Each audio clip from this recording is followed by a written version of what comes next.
Hello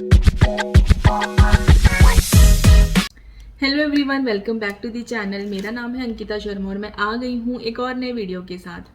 आज बात करने वाली हूँ वेस्ट बंगाल में जो चल रही है सिचुएशन। आप लोगों ने अभी हाल ही में वहाँ देखा कि इलेक्शन हो रहे हैं और जब से इलेक्शन की डेट अनाउंस हुई है तब से लेके अभी तक जो है वो सिचुएशन कंट्रोल में नहीं आई है।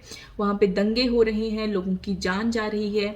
तो कौन रिस्पॉन्सिबल है इन दंगों के पीछे और क्या रीज़न है इन दंगों के पीछे, थोड़ा सा इसके बारे में समझेंगे। लीगल पॉइंट ऑफ व्यू क्या है और साथ में क्या पॉसिबिलिटीज़ थी कि इन दंगों को रोका जा सकता था या थोड़ी सी सिचुएशन को जो है वो बेटर किया जा सकता था। थोड़ा सा इसके बारे में बात करेंगे। तो चलिए वीडियो को शुरू करती हूँ। सबसे पहले तो देखिए, जब से जो है वो डेट अनाउंस हुई है यानी कि 8 ऑफ जून को नोटिफिकेशन आती है गवर्नमेंट की, 8 ऑफ जुलाई को जो है वो इलेक्शन कंडक्ट किए जाएंगे पंचायत के। लेकिन होता क्या है कि जो नॉमिनेशन फिल करने वाले लोग थे, मतलब जिनको इलेक्शन लड़ना था, उनको जो है वो नॉमिनेशन फिल करने के लिए जो टाइम पीरियड दिया गया वो था 9 ऑफ जून से 15 ऑफ जून तक का। वो जो है वो 6-7 दिन का टाइम पीरियड बहुत ही कम था उनको इलेक्शन फिल करने के लिए, और उन्होंने उसके लिए जो है वो हाई कोर्ट में भी मैटर अपना लगाया।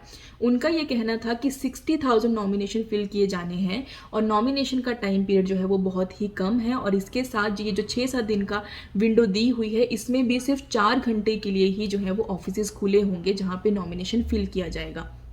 तो ये बहुत ही ज़्यादा इम्पॉसिबल सी जो है वो बात करी है गवर्नमेंट ने। गवर्नमेंट नहीं चाहती है कि अच्छे से नॉमिनेशन फिल किए जाएं। गवर्नमेंट नहीं चाहती है कि हर पार्टी के जो मेंबर्स हैं जो इलेक्शन लड़ना चाहते हैं वो जो है वो नॉमिनेशन फिल करें। क्योंकि अगर हम बैक टू 2018 देखते हैं, वहाँ पे भी सेम ही चीज़ हुई थी। कहा जाता है कि जब ये इलेक्शन हुए थे 2018 में, तो जब ये जो रूलिंग पार्टी अभी है वो इलेक्शन जीती थी, लेकिन वहाँ पे भी ये हुआ था कि 34% तो ऐसे बूथ थे जहाँ पे नॉमिनेशन ही फिल नहीं किए गए थे। मतलब कि वो फेयर इलेक्शन नहीं था, क्योंकि कुछ लोग जो है वो नॉमिनेशन ही फिल नहीं कर पाए थे। तो जहाँ पे कैंडिडेट ही नहीं थे इलेक्शन लड़ने के लिए, तो फेयर इलेक्शन कैसे था। लेकिन चलो, 2018 में भी सेम सिचुएशन थी, सेम दंगे हुए थे, लोगों की जान गई थी, और स्टिल अभी दोबारा वही चीज़ रिपीट हो रही है। तो आपको नहीं लगता कि ये कहीं ना कहीं चीज़ ऐसी है कि जानबूझ के जो है वो विंडो कम देना, जानबूझ के जो है वो नोटिफिकेशन टाइम से नहीं देना, ये गवर्नमेंट की तरफ से किया गया है। अब बात करते हैं कि कितना इलीगल था जो ये टाइम पीरियड दिया गया, या जो ये नोटिफिकेशन आई और जो टाइम पीरियड नॉमिनेशन के लिए दिया गया, और जो पोल जो है वो जिस डेट पे होना था, मतलब कि इलेक्शन जिस डेट पे कंडक्ट होना था, वो कितना सही था। देखिए, सही था या गलत था ये तो हम बात कर सकते हैं, बट ये इलीगल नहीं था। क्योंकि अगर हम बात करें कि मैटर जब हाई कोर्ट में भी गया, तो हाई कोर्ट में भी जो लॉ के हिसाब से देखा जाए तो हाई कोर्ट इसीलिए जो है वो बाउंड था कि वो नहीं कह सकता कि आप जो है वो डेट्स को एक्सटेंड करो या फिर आप जो है वो नई डेट लेकर आओ, आप जो है वो डेट्स को मॉडिफाई करो। क्योंकि लॉ के हिसाब से जो नोटिफिकेशन आई थी वो गलत नहीं थी। बट यहाँ पे बात आती है कि जब 2018 में सेम सिचुएशन हुई थी, 2018 में भी सेम मुद्दा था कि नॉमिनेशन फिल करने का टाइम पीरियड जो है वो पूरा नहीं दिया गया। तो इस बारी भी सेम सिचुएशन होने पे गवर्नमेंट ने क्या एक्शन लिया, तो इसका मतलब ये हुआ कि गवर्नमेंट जानबूझ के चीज़ें कर रही है, क्योंकि गवर्नमेंट पिछली बारी भी जीत गई थी ये सब करके और इस बारी भी जीत जाएगी। लेकिन अब बात आती है कि हाई कोर्ट क्यों जो है वो बोल नहीं पाया, या हाई कोर्ट जो है वो क्यों अपना डिसीजन नहीं दे पाया, लॉ के अकॉर्डिंग जो है वो गलत क्यों नहीं था। सबसे पहले उसके लिए हमें पढ़ना पड़ेगा वेस्ट बंगाल पंचायत इलेक्शन एक्ट 2003। उसका जो सेक्शन 42 है उसमें ये बोला गया है कि जो स्टेट गवर्नमेंट है वो नोटिफिकेशन देगी इलेक्शन की, कि इलेक्शन कब कंडक्ट किए जाएंगे, उसकी नोटिफिकेशन देगी with consultation of the state election commission. मतलब स्टेट इलेक्शन कमीशन के साथ कंसल्ट करके जो है वो एक नोटिफिकेशन निकाली जाएगी जिसमें कि इलेक्शन की डेट बताई जाएगी कि पंचायत के इलेक्शन जो है वो कब कंडक्ट करवाए जाएंगे। तो यहाँ पे तो चलो ठीक है, ये नोटिफिकेशन आनी थी, वो नोटिफिकेशन आ जाती है आपकी 8 ऑफ जून को। इसके बाद अगर हम सेक्शन 43 पढ़ते हैं सेम एक्ट का, तो इसमें क्या है कि जब आप इसका 43 का सब सेक्शन 1 और उसका जो है वो सब क्लॉज ए पढ़ते हो, उसमें जो है वो टाइम पीरियड बताया गया है। टाइम पीरियड यानी कि आपकी जो लास्ट डेट होगी, मैं आपको पहले पढ़ के बताऊंगी, उसके बाद मैं आपको समझाती हूँ ताकि आपको थोड़ी सी क्लैरिटी मिले। तो बेसिकली क्या था, जो ये सब क्लॉज ए कहता है, the last date for making nomination which shall be not later than 21 days but earlier than 35 days before the date fixed for the poll. अब बात ये है कि अगर इसका हम टाइम पीरियड लेकर चलें, थोड़ा सा ये ट्रिकी है, थोड़ी सी लीगल लैंग्वेज आप कह सकते हो, लेकिन इन सिंपल वर्ड्स में आपको बताती हूँ। मतलब ये था कि जो डेट आपने इलेक्शन के लिए डिसाइड करी है उसमें, और जो नॉमिनेशन की लास्ट डेट है उसमें एटलीस्ट 21 दिन का जो है वो गैप होना चाहिए। उस हिसाब से अगर हम देखें कि 9 जून को जो है वो 9 जून से नॉमिनेशन शुरू था और जो 15 ऑफ जून है वहाँ तक जो है वो नॉमिनेशन फिल करना अलाउड था, मतलब वो विंडो दी गई थी, वो टाइम पीरियड दिया गया था। तो उस हिसाब से जो है वो 21 दिन का गैप जो है वो इलेक्शन डेट से लेके जो लास्ट डेट थी नॉमिनेशन की वो बनता है, तो वो इलीगल नहीं था। इसके साथ जो टाइम पीरियड दिया गया है दूसरा, कि जब आप इलेक्शन की डेट जो है वो डिसाइड कर लेते हो, जब आप नोटिफिकेशन दे देते हो, जब आप अनाउंस कर देते हो, उसके विद इन 35 डेज जो है वो आपको इलेक्शन कंडक्ट करवाने होते हैं।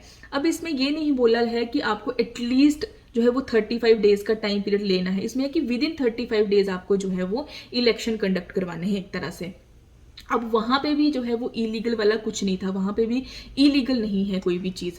बट बात यहाँ पे आती है कि इलीगल नहीं था, लेकिन अगर आप देखोगे तो हुआ क्या कि आप लोगों ने सिर्फ एक डेट जो है वो डिसाइड करी, मतलब कि सिर्फ एक स्टेज पे जो है वो आपने इलेक्शन कंडक्ट करवाने को जो है वो डेट दे दी, आपने कोई स्टेजेस नहीं बताई।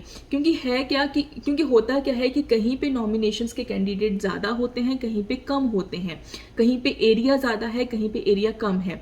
उस हिसाब से अगर आप स्टेजेस भी डिसाइड करते और नॉमिनेशन की विंडो थोड़ी सी ज़्यादा दे देते, अपना जो डेट है वो जो है वो 3-4 डेट्स अगर रखते आप इलेक्शन की, तो उस हिसाब से वो चीज़ें मैनेज हो सकती थी।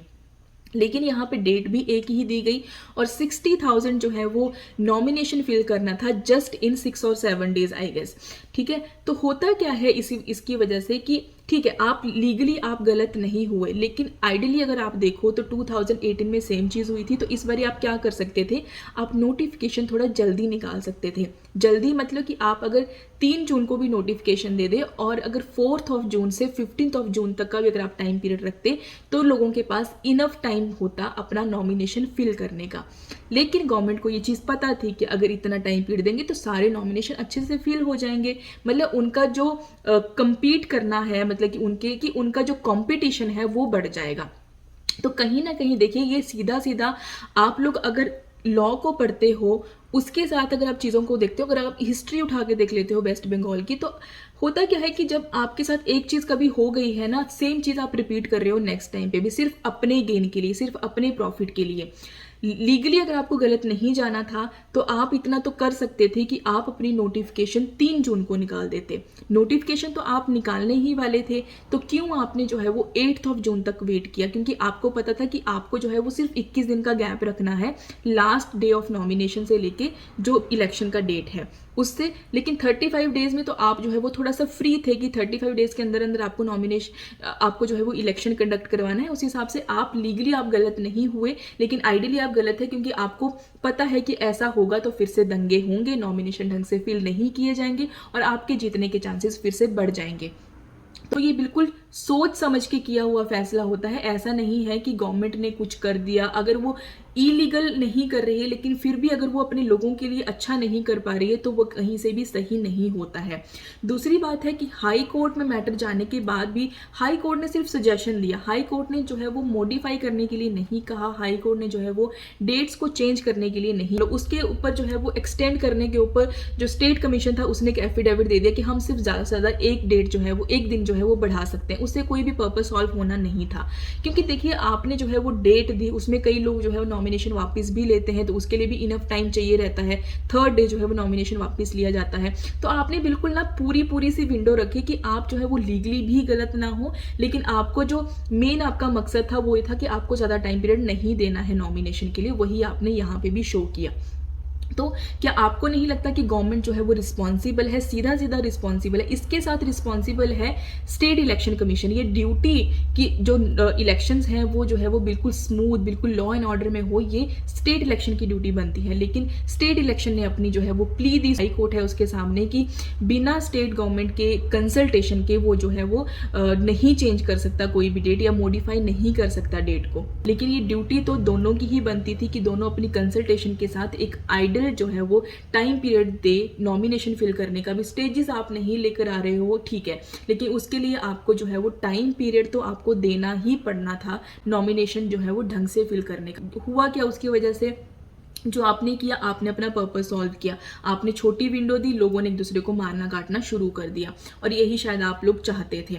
तो इससे नुकसान किसका है? नॉर्मल पब्लिक का है, इनोसेंट लोगों का है। गवर्नमेंट का कुछ नहीं जाता। इस साल नहीं आएगी, अगले साल दोबारा आ जाएगी। तो देखिए यहाँ पे ना लोगों को जागरूक होने की बहुत ज़्यादा ज़रूरत है। लोग मर रहे हैं उन लोगों के पीछे जो अपना फ़ायदा देख रहे हैं। तो रीज़न सबको पता है, लेकिन कौन क्या कर रहा है आपको भी दिख रहा है। कोई कुछ नहीं कर रहा है। जो मर गए वो मर गए। सिर्फ एक कॉम्पनसेशन अनाउंस कर देने मात्र से जो बच्चा चला गया किसी के घर से, जिसकी जान चली गई, वो कॉम्पनसेशन उस चीज़ को पूरा नहीं कर सकता। ये लोगों को समझने की बहुत ज़्यादा ज़रूरत है। तो आई होप आपको वीडियो थोड़ी सी यूजफुल ज़रूर लगी होगी। आपको समझ आया होगा कि किस तरह से जो है वो लॉ एंड ऑर्डर काम करता है, कहाँ पे जो है वो कमी है, कि जहाँ पे चीज़ों को बदलने की ज़रूरत है। और मैं आपको बता दूं कि जो मैंने आपको चीज़ बताई है, ये अभी रिसेंटली ही पंचायत इलेक्शन मैनुअल 2022 आया है, जिसके अकॉर्डिंग मैं बात कर रही हूँ। स्टिल जो है वो चीज़ें जैसी थी वैसी ही हैं। तो क्या चीज़ें हैं जो चेंज होनी चाहिए, कमेंट करके बताओ। और आपको क्या लगता है कि क्या सही था, क्या गलत था, इसको भी बताओ। कौन रिस्पॉन्सिबल है, इसके लिए भी कमेंट करना। तो मिलती हूँ आपसे नेक्स्ट वीडियो में। आज के लिए बाय बाय।